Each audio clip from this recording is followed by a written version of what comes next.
Hi అండి. నమస్తే. Welcome to Anusha education channel. ఈరోజైతే మనము 8వ తేదీ ఏదైతే ఉందో ఆఫ్టర్నూన్ చేసినండి. సో ఆల్రెడీ మార్నింగ్ సెషన్ అయితే చేశాను.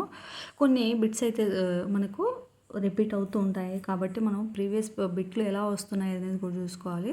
సో అంటే పొద్దుంది కానీ ఇప్పుడు కానీ క్వశ్చన్ పేపర్ అంటే జస్ట్ తెలుగు వరకు చెప్తున్నాను. కొంచెం ఈజీగా వచ్చిందండి. సో డిఫికల్ట్గా అయితే ఏం అనిపించడం లేదు. ఎందుకంటే ముందు చూసిన మనం క్వశ్చన్ పేపర్లు చూస్తే సో చాలా టఫ్గా అయితే ఇచ్చారు. దాంతో పోలిస్తే ఇదైతే కొంచెం మంచిగా అనిపిస్తుంది. సో కొంచెం హోప్ అయితే పెట్టుకోవచ్చు ఇంకా మనం ముందు రాసేవాళ్ళు. సో కొంచెం ఈజీగా వస్తుందేమో అని. సో ఈరోజు అయితే మనం తెలుగుకు సంబంధించిన బిట్స్ అయితే చూద్దాం. ఇక్కడ స్వాంతం అనేది అర్థం అడిగారండి. స్వార్థం అని అడిగారంట. సో స్వాంతం అంటే మనకు మనస్సు అనేది కరెక్ట్ ఆన్సరు. సో ఇది మనకు 3వ తేదీ ఆఫ్టర్నూన్ సెషన్లో దీన్ని అర్థం కూడా అడిగారు. అంటే 4 ఇటు సైడ్ అర్థాలు ఇచ్చేసి దానికి సంబంధించిన పదాలు ఇచ్చి మనం మ్యాచింగ్ చేయాలి. సో అట్లా ఇచ్చారు. కాబట్టి 1-2 సార్లు మనం క్వశ్చన్ పేపర్లు కూడా చూస్తూ ఉండాలి. ఎందుకంటే ప్రీవియస్ పేపర్లోంచి కూడా మనకు కొన్ని బిట్స్ రిపీట్ అయ్యే అవకాశాలు ఉన్నాయి. అదేవిధంగా సో దేని మీద అడుగుతున్నారు టాపిక్ అనేది కూడా ఒక ఐడియా అయితే వస్తుంది. తర్వాత ఏలిక అనే పదానికి పర్యాయ పదాలు అయితే అడిగారంటండి. సో ఏలిక అనే పదానికి అయితే పాలించు, వడయాడు అనే పదాలు అయితే పర్యాయ పదాలుగా చూసుకోవచ్చు. తర్వాత బోయి భీమన్న గురించి అయితే ఏ కావ్యం నుంచి తీసుకున్నారు అంటే ఈ బోయి భీమన్న రచించిన పాఠం అది ఏదైంది నాకు కూడా వాళ్ళు క్లారిటీగా చెప్పలేదండి. సో ఏ కావ్యం నుంచి తీసుకున్నారంటే అది మనము చెప్పలేము. ఎందుకంటే మనకు 10th క్లాస్లో ఉండేదైతే మనకు గుడిసెలు కాలిపోతున్నాయి కానీ సో ఆ లెసన్స్ నుంచి తీసుకున్నాడు. సో పర్టికులర్ లెసన్ అయితే మనకు అయితే అర్థమవుతుంది. కాబట్టి ఇక్కడ బోయి భీమన్న గురించి అయితే అడగడం జరిగిందండి. తర్వాత వచ్చేసి సెలయేరు అనే సంధి అయితే అడిగారంట. సో సంధి వచ్చేసి మనకి ఏమవుతుందంటే సెల ప్లస్ ఏరు, సెలయేరు అవుతుంది. ఇది వచ్చేసి మనకు ఎడాగమ సంధి అనేది అవుతుంది. సో ఎడాగమ సంధి సూత్రం వచ్చేసి మనకు సంధి లేని చోట స్వరంబు కంటే పరమైన స్వరంబునకు ఎడాగమంబనం. అంటే మనకు ఇక్కడ ఏ సెల ప్లస్ ఏరు అన్నాం కదా, ఈ అనేది మనకు ఆగమంగా రావడం అయితే జరుగుతుంది. అంటే మా ప్లస్ అమ్మ ఏమవుతుంది, మాయమ్మ అవుతుంది. తర్వాత మా ప్లస్ ఊరు, మాయూరు ఇలా అవుతుందన్నమాట. సో ఎడాగమ సంధి అనేది మనకు కరెక్ట్ అవుతుంది. తర్వాత విభక్తుల గురించి కూడా ప్రశ్నలు అయితే అడిగారంటండి. అంటే పంచమీ విభక్తి ఏదైతే ఉందో పంచమీ విభక్తికి సంబంధించిన ప్రత్యయాలు అయితే అడగడం జరిగిందంట. సో పంచమీ విభక్తి అనగానే మనకు వాళ్ళని కంటెంట్ పట్టి వస్తాయి. సో మనకు షార్ట్ కట్ మెథడ్ కూడా నేను చెప్పాను అనమాట. అవి ఏంటంటే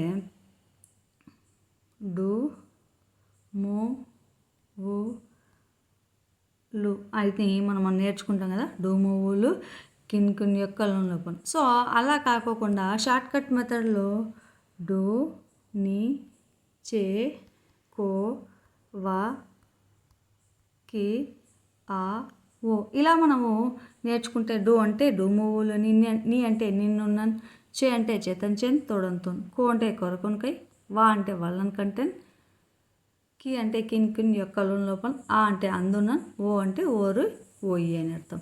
సో ఇక్కడ ఇది ఏమవుతుంది, ప్రథమ, ద్వితీయ, తృతీయ, చతుర్థి, పంచమి, తర్వాత సప్తమి ఇలా వస్తాయి అన్నమాట. ఇలా మనము ఈజీగా నేర్చుకోవచ్చు.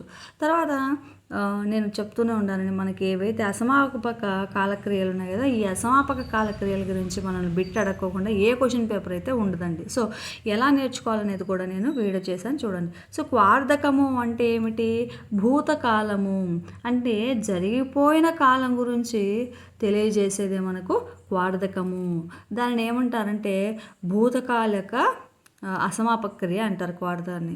సో అది తర్వాత గురుభక్తి అనే పదానికి విగ్రహవాక్యం తెలియజేయమంటారంట. గురుభక్తి అంటే గురువు యందు భక్తి, సప్తమే తత్పురుష సమాసం అనేది అవుతుందన్నమాట. గురుభక్తి గురువు యందు భక్తి. తర్వాత ప్రశ్న చంపకమాల గురించి కూడా ఒక బిట్ అయితే అడిగారండి. సో మనకు ఎంత లేదన్నా వృత్తజాతి పద్యాల గురించి తప్ప మనల్ని ఏవి కూడా ఎక్కువగా అడగరనమాట. సో తెలుగు కంటెంట్ ఉండే వాళ్ళకి తప్ప మిగతా వాళ్ళకు సెకండ్ లాంగ్వేజ్ ఎవరికైతే తెలుగు ఉంటుందో వాళ్ళని కేవలం వృత్తజాతి పద్యాలే అడుగుతుంటారు. కాబట్టి మనకు ఉండేది 4. అవేంటి చంపకమాల, ఉత్పలమాల, శార్దూలం, మత్తేమో వాటి గణాలు కూడా మనం కరెక్ట్గా నేర్చుకున్నట్లయితే ఈజీగా ఒక మార్క్ అయితే తెచ్చుకోవచ్చు. తర్వాత మనకు నెక్స్ట్ వర్ణం గురించి అడిగారంట. సో వర్ణము అంటే నాకు తెలిసి వర్ణం యొక్క ఎక్స్ప్లెనేషన్ అడిగింటారు. అంటే ఇప్పుడు చూడండి, వర్ణం అంటే ఏంది? వర్ణంతే వ్యక్తం ధ్వన్యంతే ఇతి వర్ణః అంటే ధ్వనులను వ్యక్తం చేసేవి, ధ్వనులను వర్ణించేవి వర్ణాలు. అచ్చులు, పొల్లులు కానీ హల్లులు కానీ వర్ణ సంజ్ఞను పొందుతాయి అని ఇక్కడైతే అర్థం అనమాట. అంటే అది వర్ణం యొక్క ఎక్స్ప్లెనేషన్ అనమాట. సో ఉదాహరణ దాని గురించి ఏమడిగారు వాళ్ళు క్లారిటీగా అయితే నాకు చెప్పలేదు. తర్వాత పాఠం గురించి అంటే మనకు 7th క్లాస్లో ఉంది కదా, సెమిస్టరు సెకండ్ లెసన్ అనుకుంటా. సో దాని గురించి పాఠం గురించి కూడా అడిగారంట. సో 7th క్లాస్ నుంచి కూడా మనకు ప్రక్రియలు, ఇతివృత్తాలు కానీ ఏవైనా కూడా మనము 6th నుంచి 10th వరకు అయితే బాగా నేర్చుకోవాలి. తర్వాత కచ్చట తపలు అనేటి ఏంటి మనకు ఇక్కడ చూడండి, కచ్చట తపల మీద బహుళంగా వచ్చేవి ఏమిటి అంటే గసడ దవలు. సో ఈ కచ్చట తపలు అంటే ఏమిటి అంటే మనకు పరుషాలు అంటారు. అంటే కఠినంగా పలుకబడే వాటిని మనము పరుషాలు అంటారు. అది గసడ దవలను ఏమంటామంటే సరళాలు అని పిలుస్తాం అనమాట. అంటే పలకడానికి ఎంతో ఈజీగా ఉండేటి సరళముగా పలకబడేటే మనకు గసడ దవలు.